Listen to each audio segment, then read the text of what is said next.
नमस्कार मित्रांनो, ठरलं तर मग या मालिकेच्या आजच्या भागात आता सायलीचा विश्वास आणि ऊर्जाची वकिली डोकं कसं कामी येणार आहे आणि शांताच्या घरात त्यांना प्रिया विरोधात 2 पुरावे भेटणार आहे.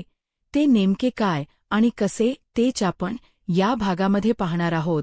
तर व्हिडिओ शेवटपर्यंत नक्कीच बघा. सायली रविराज चैतन्यसोबत अर्जुनला भेटायला पोलीस स्टेशनमध्ये गेलेली असते.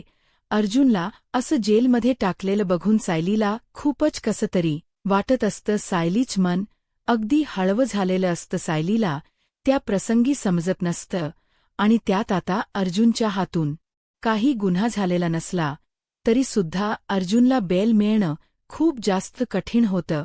कारण इन्स्पेक्टर त्या आता पाटकरने तशी सोय करून ठेवलेली होती. कारण रविराजाने सुद्धा बरीच प्रयत्न केले होते, पण ही खुनाची केस असल्यामुळे या गोष्टींना आता हँडल करणं खूपच कठीण होऊन बसलेलं होतं.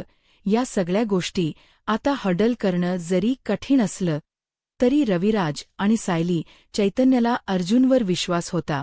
त्यांना पूर्णपणे माहिती होतं की या सगळ्या गोष्टी ज्या आहे त्या मात्र अर्जुन करणं शक्यच नाही आणि त्यामुळे सायली अर्जुनला धीर देतर अर्जुनला सांगत असते की माझा तुमच्यावर पूर्णपणे विश्वास आहे.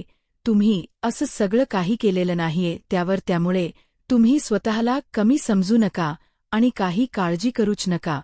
त्यावर मात्र आता अर्जुनला रविराज सांगतात की आपण लवकरात लवकर केसच्या तारखा घेऊया आणि तुझ्या विरुद्ध केस दाखल करूया. कारण काही झालं तरी तुझी सुटका लवकरात लवकर होणं तितकंच गरजेचं आहे, हे आता रविराज बोलत असतात.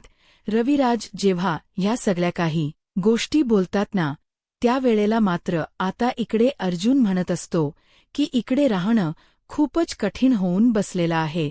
सीनियर, तुला काय सांगू, हा जो समोर इन्स्पेक्टर बसला आहे ना तो आता या सगळ्या गोष्टीचा बदला घेतोय. म्हणजेच त्याला असं वाटतंय की या सगळ्या गोष्टी ज्या आहे त्या माझ्यामुळे त्याला सहन कराव्या लागल्यात. गेल्यात 3 वर्षापूर्वीचा बदला तो घ्यायला आलाय आणि तो कोणाच्या तरी प्रेशराईजमुळे हे सगळं वागतोय हे तर मला सरळ आणि स्पष्ट दिसतंय. आणि मला सरळ धमक्या देतोय की तुला इथून मी सोडू शकणार नाही आणि त्यासोबत मला टॉर्चर सुद्धा बरंच करतोय. हे जेव्हा आता रविराजांना अर्जुन सांगतो आता अर्जुनच्या पाठीशी रविराज गंभीरपणे उभे असतात. अर्जुनला रविराज सांगत असतात की तू काळजी करू नकोस, मी आहे तुझ्या पाठीशी, मी बघतो काय करायचे ते.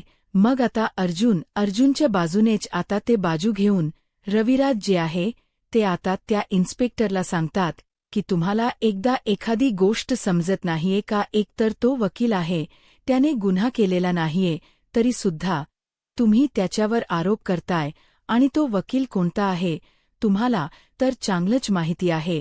पण इकडे मात्र इन्स्पेक्टर म्हणतात जर वकील असेल तर तो काय खून करू शकत नाही का? तसंच झालेलं आहे, तुम्हाला काहीतरी गैरसमज झालाय. पण हा माणूस आहे ना ह्यानेच हा सगळा प्रकार घडवून आणलाय हे माहिती आणि ह्याची सुटका तर माझ्या तावडीतून नाहीये. त्यामुळे मला ज्या पद्धतीने गुन्हा कबूल करून घेता येईल तशा पद्धतीने मी गुन्हा कबूल करून घेणार आहे. वाटल्यास मला त्याला 3rd डिग्री द्यावी लागली ना तरीही चालेल.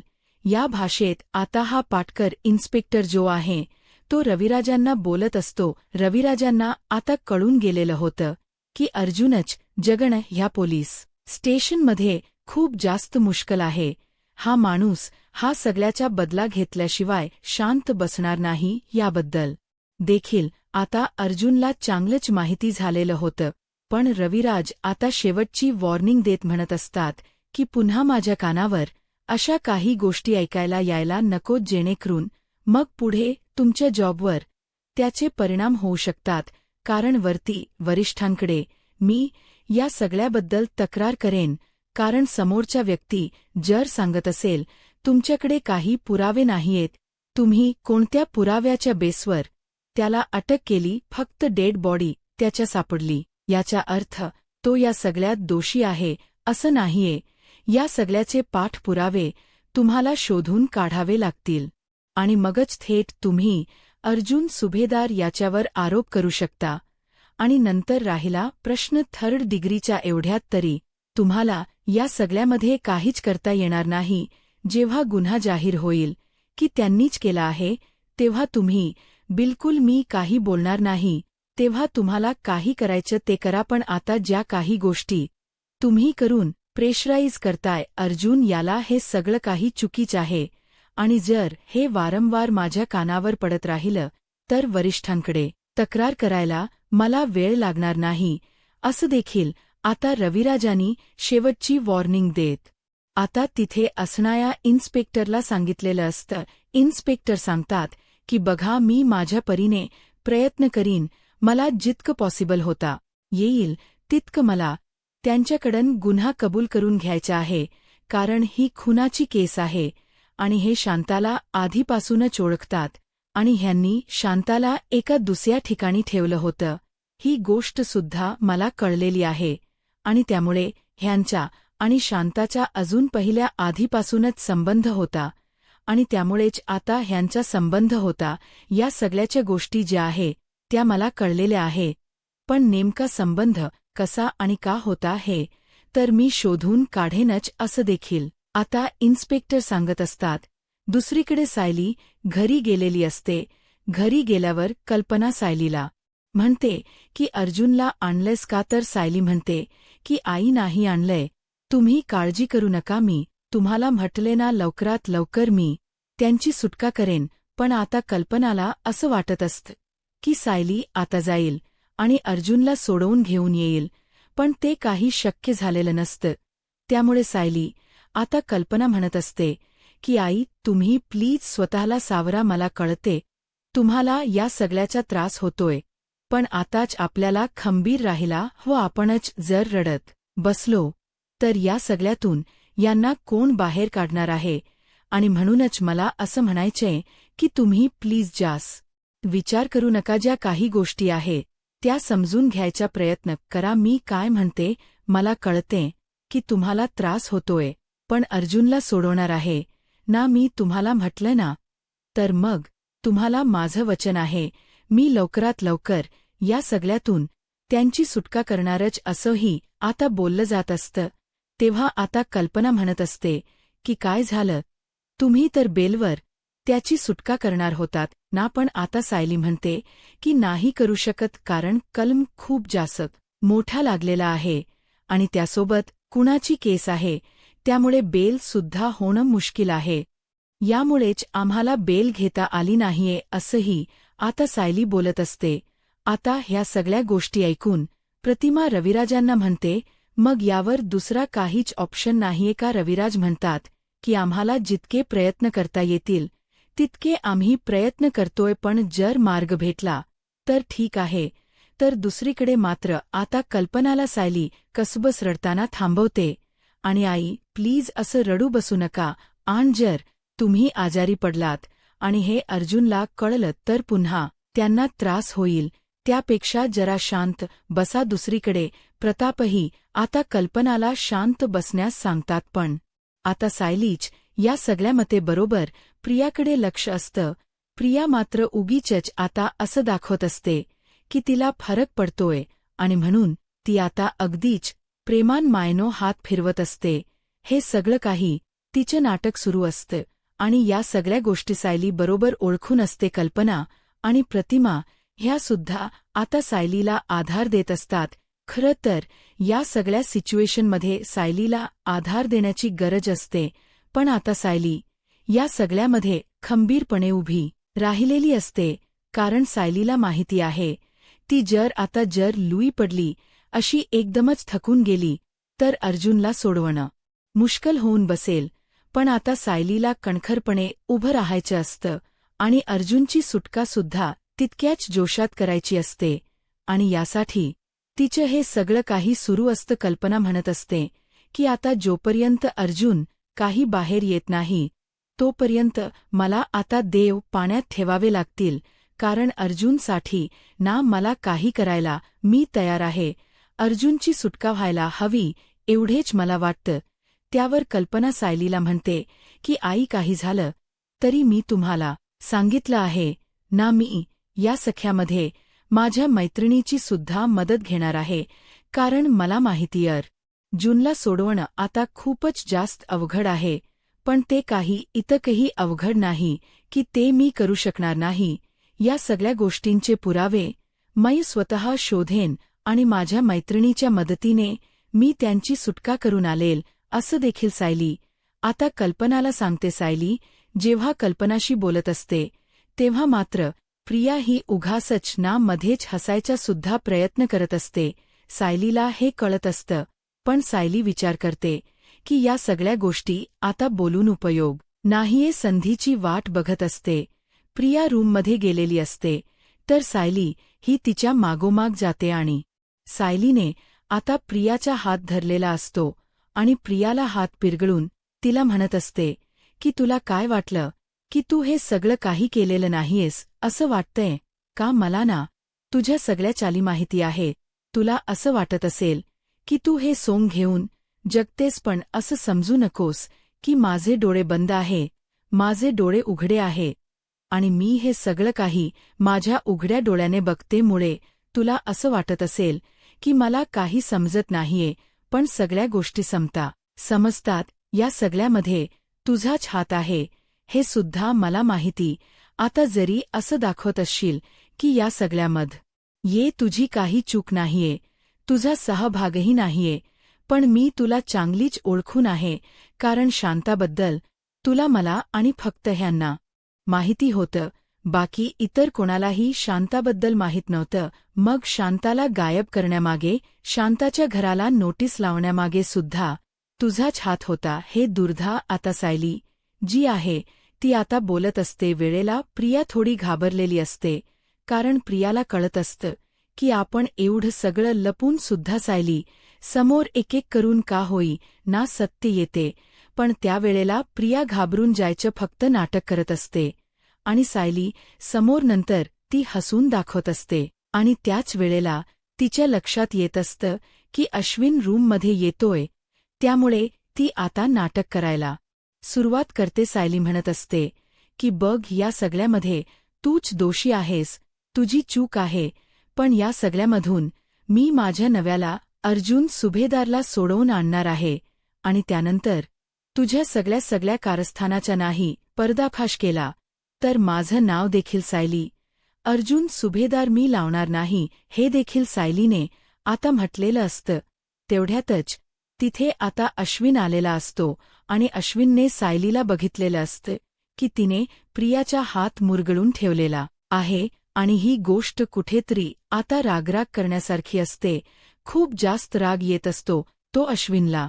अश्विन म्हणत असतो की बस झालं सायली, वहिनी खूप झालं.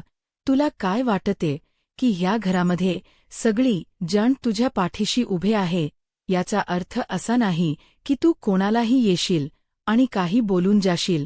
हा तुझा गैरसमज आहे, कारण मलाही माहिती दादा जेलमध्ये आहे आणि या सगळ्या गोष्टींमुळे तुला त्रास होतोय.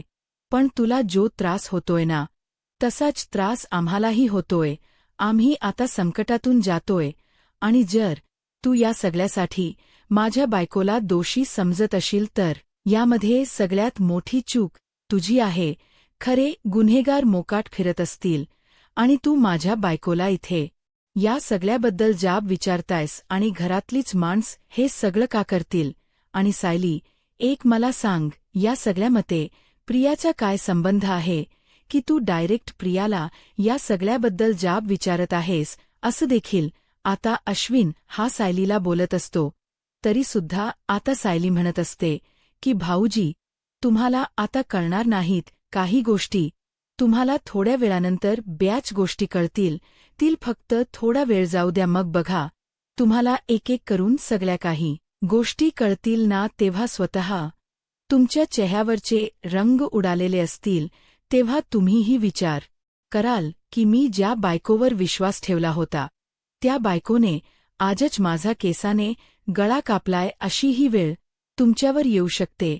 त्यामुळे मी तुम्हालाही सांगेन की सावध रहा, असेही आता सायली सांगत असते. सायली जेव्हा हे सगळं काही बोलते तेव्हा मात्र आता प्रिया घाबरते, कारण सायलीने ओपनली अश्विनला सगळ्यात मोठी धमकी दिलेली होती आणि म्हणजे यांच्याकडे नेमकं काय आहे की ही माझं वाकड करणार आहे, पण दुसऱ्या टायमिंगला तिला हसू येत असतं. तिला माहिती आहे की तिने लय मोठे कारनामे केलेले आहे आणि ते कारनामे ही लोक शोधू शकणार नाही यावर तिचा विश्वास असतो. दुसरीकडे आता सायलीने आता अर्जुनला सोडवण्यासाठी आपण आता काही करू शकतो हे आता दाखवून दिलेलं असतं.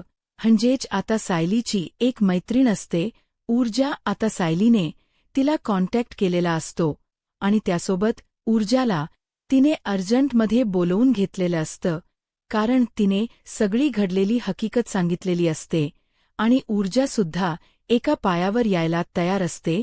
दुसरीकडे मात्र आता चैतन्य याला सुद्धा सायली त्या ठरलेल्या ठिकाणी यायला सांगते आणि मग काय चैतन्य सुद्धा यायचं ठरवतो. सगळ्यात आधी आता ह्यांना ना जायचं असतं ते म्हणजे त्या योग्य त्या ठिकाणी, ते म्हणजे शांतासोबत हा सगळा प्रकार घडलेला आहे ना, तिथे सगळ्याचा शोध घ्यायला जायचा असतो. कारण जयेशने सांगितलेलं असतं की त्या दिवशी आम्ही तिथे गेलो होतो आणि आमच्याबरोबर कोणी माणसंही होती. त्या माणसाने त्याच्यावर हल्ला केला होता आणि त्या माणसांनी हल्ला केल्यामुळे आज त्याची अवस्था खूपच बिकट होती आणि आज तर त्यांच्यामध्ये शांताही नव्हती.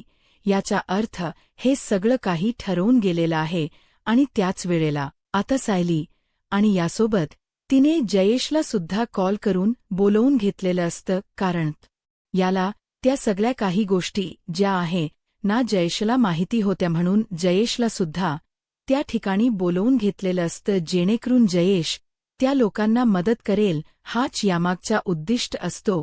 दुसरीकडे मात्र आता पाहायला मिळत असतं जयेश ही शांताच्या घरी जायला निघत असतो, कारण शांताच्या घरी जो काही प्रसंग त्या दिवशी घडलेला होता तो सगळा घटनाक्रम जयेशला माहिती होता. सायलीने तातडीने शांताच्या घरी जायचा निर्णय घेतलेला असतो. जयेश ही तिथे येतो. ऊर्जा आणि त्यासोबत चैतन्य हे चौघेही जण तिथे भेटतात.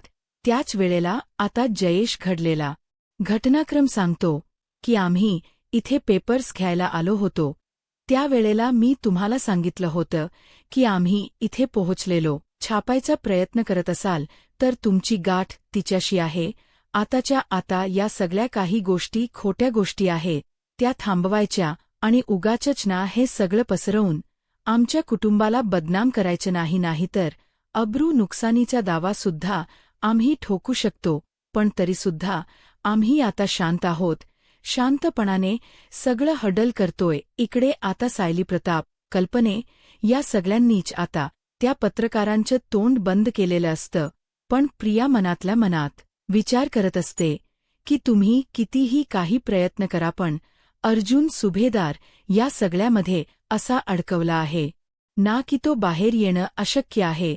आता सगळ्यांनीच एकजुटीने उभं राहायचं हे ठरवलेलं आहे. सुद्धा आता हातात हात घेऊन उभी असते, म्हणजे तिने सुमन, प्रतिमा आणि त्यासोबत बाकी इतर सगळ्यांनीच एकमेकांच्या हातात हात दिलेले असतात आणि त्यांनी आता एकजुटीने त्या पत्रकारांना चांगलंच उत्तर दिलेलं असतं.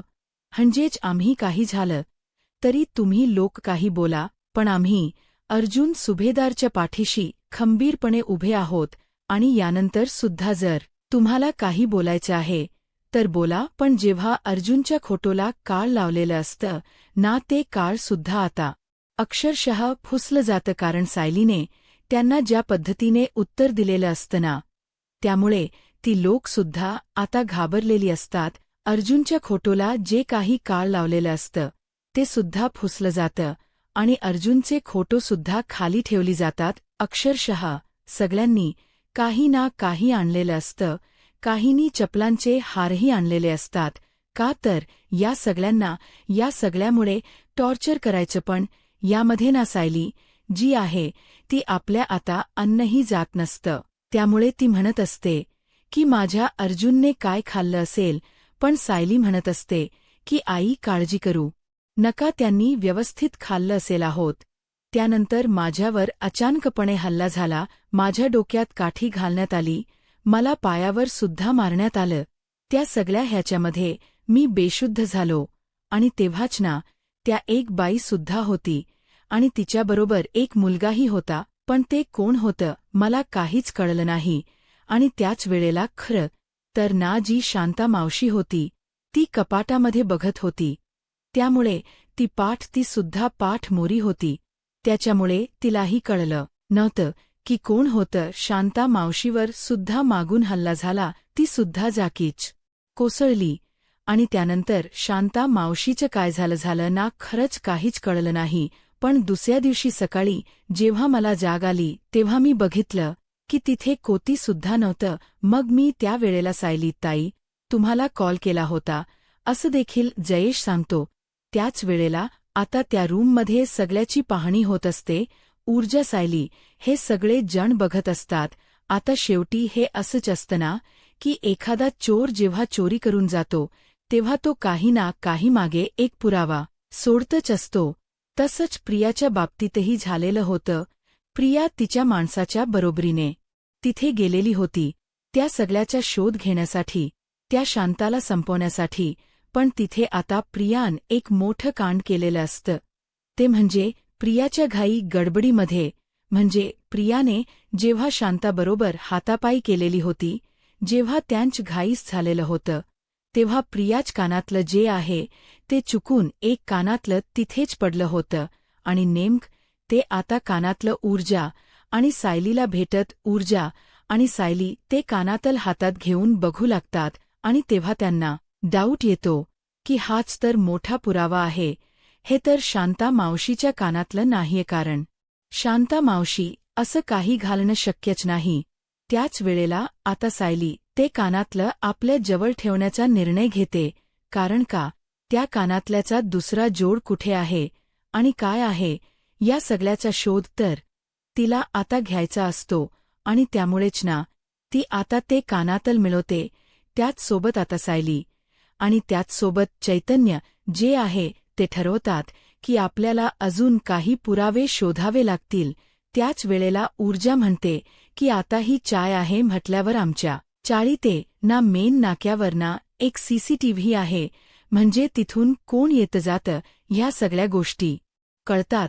तसंच या चाळीत सुद्धा एक सीसीटीव्ही असेलच की आता सायली चैतन्य म्हणतात की हो असेल ना, आपण त्याचा शोध घेऊया. ऊर्जाने आता एकदम वकील डोक लावलेलं असतं नेहमीप्रमाणेच. त्यामुळे आता आणि चैतन्य अगदीच कामाला लागलेले असतात. आणि जेव्हा ते कामाला लागतात ना तेव्हा मात्र आता ते सीसीटीव्ही कुठे कॅमेरा आहे का हे बघत असतात. आणि त्याच वेळेला त्यांना एक कॅमेरा मेन नाक्यावर दिसतो. आता मग त्यामध्ये त्या सीसीटीव्हीमध्ये सायलीला तन्वी म्हणजेच प्रिया आणि त्यासोबत तिचा माणूस तिथून येताना दिसेल का नेमकं त्यामध्ये ते रेकॉर्ड झालं असेल. आता पुढे काय होईल हे पाहायला आत्ताच माझा महाराष्ट्र या यूट्यूब चॅनलला सबस्क्राईब करा. धन्यवाद.